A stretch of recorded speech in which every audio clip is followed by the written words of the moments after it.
હાથ નીચે રાખો. હવે હું તમને જે સ્ટોરી કહું ને બહુ ધ્યાનથી સાંભળજો, કારણ કે તમે બધા બહુ બધા છો એટલે મારો અવાજ તમારા સુધી આવવો જોઈએ ને. એને બધા સાંભળજો. હા, તમારા ફ્રેન્ડને આજુબાજુ ડિસ્ટર્બ ના કરતા, મને ધ્યાનથી સાંભળજો. હવે અત્યારે આપણે શંકર દાદાના એક મંદિરે આવ્યા છીએ. તમે આજુબાજુ જોશો ને કેટલા સરસ મજાના મોટા મોટા ઝાડ છે. આ બધા કેટલા ઊંચા ઊંચા ઝાડ છે. આ બી ઝાડ છે.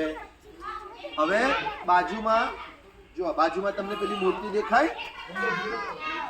એ કોની મૂર્તિ છે? કોને ખબર છે? શંકર ભગવાનની મૂર્તિ છે. શંકર દાદાની મૂર્તિ છે. આપણે કહીએ ને કરે ઓમ નમઃ શિવાય, ઓમ નમઃ શિવાય. એ શિવા એટલે શંકર અને તમારે માટે દાદા, શંકર દાદા. ઓકે, એટલે આપણા ભગવાન છે. આ એમનું મંદિર છે. એટલે આજે આપણે પિકનિક ઉપર અહીંયા આવ્યા છીએ, પિકનિકમાં. હવે શંકર દાદાની તમને એક સરસ સ્ટોરી કહું કે કેમ એ આપણા ભગવાન છે ને કેવી રીતે એમણે આપણી ટેક કેર કરી, આપણને સાચવ્યા. અને એક સરસ આપણે સ્ટોરી સાંભળીશું. તો જોજો. હા, એકવાર એવું થયું કે સ્વર્ગ જે હતું, આપણે આ બધી સ્ટોરી આપણા શાસ્ત્રોમાં અને આપણા પુરાણોમાં સરસ સરસ વાર્તાઓ છે બેટા. એટલે પહેલા એવું થયું કે સ્વર્ગમાંથી વૈભવ જતો રહ્યો. મતલબ બધા ખુશ હતા, બહુ જ બધી સુખ સુવિધા હતી, બધા જ દેવો મજા કરતા હતા, બહુ જ આનંદ હતો. એટલે એમાંથી વૈભવ જતો રહ્યો, ઓછો થઈ ગયો. એટલે બધા ચિંતામાં પડ્યા કે હવે શું કરીએ. એટલે એવું નક્કી કર્યું કે ભાઈ એક મદ્રાચલ કરીને એક પર્વત છે. હું નામ બોલું, તમે યાદ રાખજો પર્વતનું નામ. મંદરાચલ. શું નામ? મોટો પર્વત મંદરાચલ કરીને, બહુ જ મોટો પર્વત. એટલે કે તમે એ પર્વતને વચ્ચે રાખી અને એ પર્વતને વલોવો તો એ મંથન દરમિયાન અંદરથી બહુ જ બધી સારી સારી વસ્તુઓ નીકળશે અને એ વસ્તુઓ બધાને કામ લાગશે. એટલે પછી આ લોકોએ નક્કી કર્યું દેવોએ, અને આ વાત દેવો અને દાનવોને પણ ખબર પડી. એટલે દાનવો કીધું કે ભાઈ અમે પણ એ મંથનમાં ભાગ લઈશું. એટલે શું કર્યું કે દરિયો હતો, જેમ હિલોડા ખાય ને પાણી, આમ દરિયામાં એવો મોટો દરિયો, દરિયાને કહેવાય સમુદ્ર. એટલે એ સમુદ્રમાં બેટા બેસી જા. એ સમુદ્રમાં મોટો પર્વત ત્યાં મૂકી દીધો. હવે આને ગોળ ગોળ ફેરવવાનો. મંથન કરવું મતલબ આમ આમ આમ આમ વલોવું, ગોળ ગોળ ફેરવવું. પહેલા આપણા બા દાદા છે ને છાસનું મંથન કરતા. આમ આમ દોરડીથી ફેરવે ને એટલે છાસ બને દૂધમાંથી, દહીંમાંથી. એટલે એ આવડું મોટું મંથન કરવા માટે મોટો પર્વત જોઈએ. નીચે બહુ જ બધું પાણી હતું અને હવે આ પર્વતને દોરડીથી આમ આમ ખસેડવાનો, ગોળ ગોળ ફેરવવાનો. પણ આવડી મોટી દોરડી ક્યાંથી લાવવાની? કારણ કે પર્વત તો કેટલો મોટો. કોઈ નાની લાકડી હોય તો આપણે દોરીથી આને ફેરવી શકીએ. હું સમજાવું. જો ધારો કે આ નાનકડો રૂમાલ છે મારી જોડે, અત્યારે નાનો રૂમાલ છે, તો આ એક દોરી બની ગઈ. ઓકે, હવે આને આમ પકડો, તમે પકડી રાખ આમનો આમ. એટલે પછી હું આ દોરીને આમ બાંધી અને આમ આમ કરું તો આ બોટલ ફરે. પણ આ જ પાણીની બોટલ મોટો પર્વત હોય તો આ દોરી ચાલે? એના માટે કે મોટી દોરી લાવવી પડશે. આવડી મોટી દોરી ક્યાંથી મળે? એટલે બહુ જ મોટો નાગ હતો. અહીંયા છે નાગના 2 સ્ટેચ્યુ છે. હમણાં બહાર જઈને તમે જોજો. એ નાગનું નામ વાસુકી. શું નામ? વાસુકી. એટલે વાસુકી નાગ જે હતો એને તૈયાર કર્યો કે ભાઈ એક બાજુથી દેવો મંથન કરશે અને એક બાજુથી દાનવો મંથન કરશે, એટલે ખેંચશે. અને મંદરાચલ પેલો પર્વત હતો ને તેનો આપણે આમ ગોળ ગોળ ગોળ ગોળ ફેરવવાનો છે. એટલે અંદરથી બધી વસ્તુઓ બહાર આવશે. સાંભળો બેટા. એટલે પછી વાસુકી નાગને એ મોટા પર્વતને મૂકી અને આમ આમ લપેટી દીધો અને એક બાજુ એનું મોઢું પકડ્યું દાનવોએ અને નાગની પૂંછડી પકડી દેવતાઓએ. પછી હવે સામ સામે જેમ રસ્તો ખેંચીએ ને એમ વલોવાનું ચાલુ કર્યું. અહીંયા બધા દાનવો, ત્યાં બધા દેવો, અને પર્વત આખો આમ આમ આમ આમ ફરે. થોડું આમ ફરે મંદરાચલ, થોડુંક આમ ફરે અને વાસુકી નાગથી એને મંથન કર્યું એટલે તરત સમુદ્રમાંથી બધી વસ્તુઓ નીકળવા માંડી. ખબર છે શું શું નીકળ્યું હતું કોઈને? સમુદ્ર મંથનમાં શું શું નીકળ્યું હતું કોને યાદ છે? કદાચ સાંભળ્યું હોય તો હું તમને કહેતો જાઉં. એક મોટો હાથી નીકળ્યો, બહુ જ મોટો તાકાતવર હાથી. એનું નામ ઐરાવત. શું નામ? ઐરાવત. એની બહુ જ બધી સૂંઢ હોય, આમ એક સૂંઢ વાળું નહીં, બહુ બધી સૂંઢ વાળો તાકાતવર હાથી ઐરાવત નીકળ્યો. પછી એક સરસ મજાની ગાય નીકળી, એનું નામ કામધેનુ. શું નામ ગાયનું? કામધેનુ. તો ગાય પણ અંદરથી નીકળી. પછી અંદરથી એક ઝાડ નીકળ્યું. એ ઝાડ અત્યારે આપણી આજુબાજુમાં જ છે. તમને બતાવું કયું ઝાડ? જો આ રહ્યું. આ જે ઝાડ છે ને, આનું નામ પારિજાત. શું નામ છે આનું? અને આ ઝાડ પણ સમુદ્ર મંથનમાંથી નીકળ્યું. એટલે આ તો કેટલી બધી વસ્તુઓ સરસ સરસ નીકળવા માંડી. બધા ખુશ થઈ ગયા અને લડે. દેવતાઓ કે ગાય મને આપો કામધેનુ, પેલા કે મને ઝાડ આપો. એટલે દેવો અને દાનવો બધા લડે વસ્તુ લેવા માટે. પછી અંદરથી અમૃત નીકળ્યું. શું નીકળ્યું બેટા? અમૃત. એટલે કે ભાઈ મને અમૃત આપી દો એટલે હું પી જાઉં, એટલે હું અમર થઈ જાઉં. દાનવો બી એવું કે અને પેલા દેવતાઓ બી એવું કે ના ના મને પણ અમૃત આપો એટલે હું અમર થઈ જાઉં. પછી અંદરથી લક્ષ્મી નીકળ્યા. કોણ નીકળ્યા? લક્ષ્મી. એટલે માતા લક્ષ્મી જેની જોડે હોય એ તો ધનવાન બની જાય, એની જોડે પૈસા જ પૈસા થઈ જાય, સમૃદ્ધ થઈ જાય. દેવો કે લક્ષ્મી માતા અમારી જોડે રહો. દાનવો કે ના ના લક્ષ્મી માતા મારી જોડે રહો, અમારી જોડે રહો. પણ લક્ષ્મી માતા છેલ્લે વિષ્ણુ ભગવાન જોડે રહ્યા. હવે બધા આવી રીતે જે વસ્તુઓ નીકળતી હતી ને, એટલે દેવો અને દાનવો લડે, મને આપો મને આપો સમુદ્ર મંથનમાંથી. એટલામાં હવે શું નીકળ્યું અંદરથી ખબર છે તમને?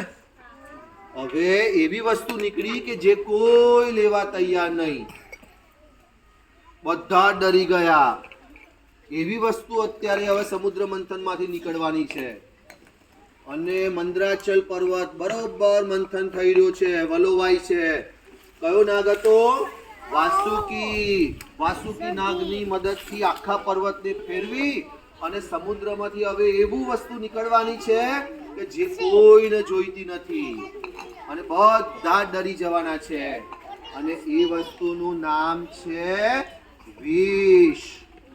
વિષ એટલે ઝેર. હવે ઝેર કોઈ પીવે? ના ભાઈ. એટલે દેવો કે ભાઈ મારે તો ઝેર નથી લેવું, અમારે ઝેરનો ગળો આવી ગયો, મારે નથી લેવું.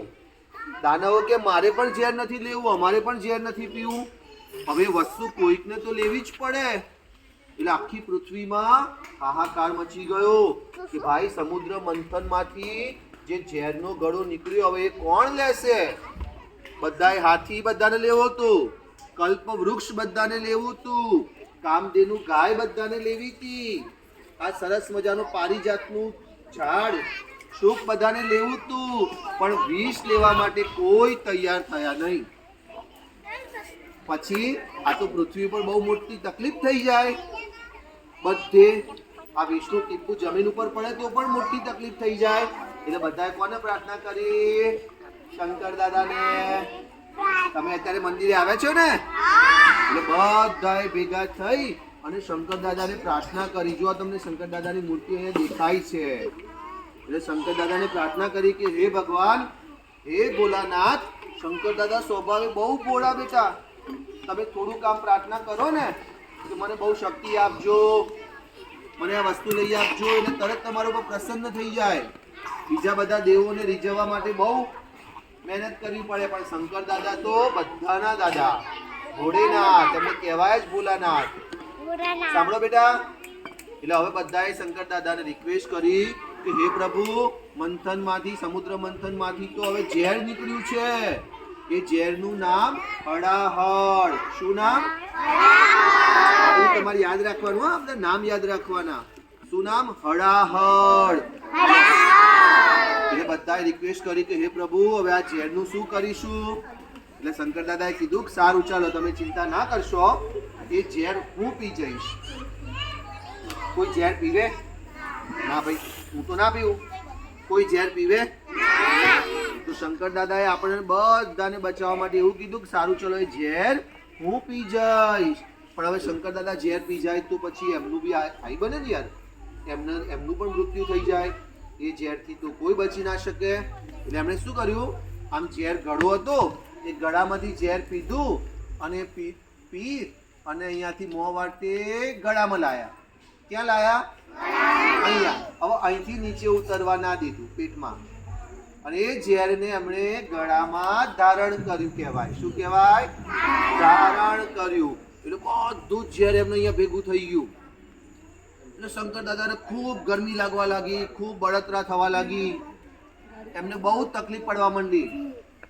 એટલે અત્યારે શંકર દાદાની સ્થિતિ એવી હતી કે આપણને બધાને બચાવવા, સૃષ્ટિને બચાવવા એમણે ઝેર પીધું અને ઝેર નીચે ઉતારાય એમ નતું અને એમને અહીંયા બહુ જ બળતરા થઈ ગઈ. એટલે હવે શંકર દાદાએ પછી નાગ આવે ને, જે નાગ, એ નાગ પ્રકૃતિમાં શાંત હોય, ઠંડો હોય. એટલે શું કર્યું, તરત નાગ આવી અને શંકર દાદાના ગળે આમ લપટાઈ ગયો અને આમ કરી બેસી ગયો. એટલે નાગના લીધે થઈ અને શંકર દાદાને ગળામાં જે બળતરા થતી હતી એ ઓછી થઈ. અને એ નાગની મૂર્તિ તમે જેટલી પણ શંકર દાદાની મૂર્તિ જોશો ને, એમના ગળામાં તમને નાગ જોવા મળે છે કે નહીં? ધ્યાનથી જોવાનું. એક નાગનું શિલ્પ હોય, પછી શિવલિંગ હોય નાનું, શંકર દાદાનું જે પ્રતીક છે શિવલિંગ, એ શિવલિંગની જોડે પણ એક નાગ હોય છે કે નહીં? એ નાગ એમનું પ્રતીક છે. આ રીતે શંકર દાદાએ આખી સૃષ્ટિને બચાવી લીધી. એટલા માટે તો એ ભોળા ભગવાન છે. બોલા, ખબર પડી કે નહીં બધાને? એટલે આપણે જ્યારે પણ મંદિરે જઈએ ત્યારે બોલવાનું ઓમ નમઃ શિવાય, ઓમ નમઃ શિવાય, ઓમ નમઃ શિવાય. આ રીતે એમને ભગવાનને પ્રાર્થના કરવાની. ઓકે, એ આપણી રક્ષા કરે બેટા. એટલે આ હતી આજની આપણી સ્ટોરી, જેનું નામ હતું સમુદ્ર મંથન. શું નામ હતું? સમુદ્ર મંથન. ચલો હવે હું પ્રશ્નો પૂછું. હું જોઉં કોણે કોણે ધ્યાનથી સ્ટોરી સાંભળી હતી. ઓકે, મારો પ્રશ્ન એ છે કે સમુદ્ર મંથનની અંદર એક પર્વતનો ઉપયોગ કર્યો હતો. એ પર્વતનું નામ શું હતું? સમુદ્ર મંથન. એમાં એક પર્વત હતો જે ગોળ ગોળ ફરતો હતો, એનું નામ શું હતું? યાદ કરો, યાદ કરો ભાઈ. સમુદ્ર મંથન. જે કહેશે એને હું સરપ્રાઈઝ ગિફ્ટ આપીશ. સારું, ચલો હું એનો જવાબ આપું. એનું નામ હતું મંદરાચલ પર્વત. યાદ આવી ગયું કે નહીં? હવે બીજો પ્રશ્ન. હવે જોઉં કોણ જવાબ આપે છે. એ પર્વતને ગોળ ગોળ ફેરવવા માટે એક નાગ હતો મોટો, એને બોલાવ્યો હતો. એનું નામ શું? કોણ કહેશે? એ નાગનું પણ મેં તમને નામ કીધું. કોણ કહેશે? સારું, ચલો હું તમને ફરી કહું. એ નાગનું નામ હતું વાસુકી. શું નામ હતું? કેટલાને યાદ આવી ગયું વાસુકી? ઓકે, હવે ત્રીજો પ્રશ્ન. એક બાજુ દેવતા હતા તો સામેની બાજુ કોણ હતું? આમ આમ ખેંચવા માટે કોણ કહેશે? દાનવ. સરસ, દાનવો, રાક્ષસો. હવે બીજો એક પ્રશ્ન પૂછું. સમુદ્ર મંથનમાંથી એક ઝાડ નીકળ્યું હતું. એ ઝાડ મેં તમને અહીંયા હમણાં અડીને બતાવ્યું. ક્યાં છે એ ઝાડ? કહો મને. આ ઝાડ છે નહીં? આ ઝાડનું નામ ખબર તમને શું છે? અરે વાહ, કોણ બોલ્યું? કોણ બોલ્યું? શું નામ આ ઝાડનું? પરિજાત નહીં, પારિજાત. સરસ. પછી એમાંથી એક ગાય નીકળી હતી સમુદ્ર મંથનમાંથી. એ ગાયનું નામ શું હતું? ગાયનું નામ વાસુકી તો નાગનું નામ હતું બેટા, સાપનું નામ હતું. પણ એક ગાય નીકળી હતી. એ કેનું દે નહીં, હજુ થોડું વિચારો. કામધેનુ. શું નામ હતું? ઓકે, હવે મસ્ત પ્રશ્ન આવ્યો. પૂછો. અંદરથી એક મોટો હાથી નીકળ્યો હતો. બહુ બધી. કોણ બોલ્યું? Very good. આપણે બે છોકરાઓને હમણાં ઇનામ આપશું. શું નામ હતું હાથીનું?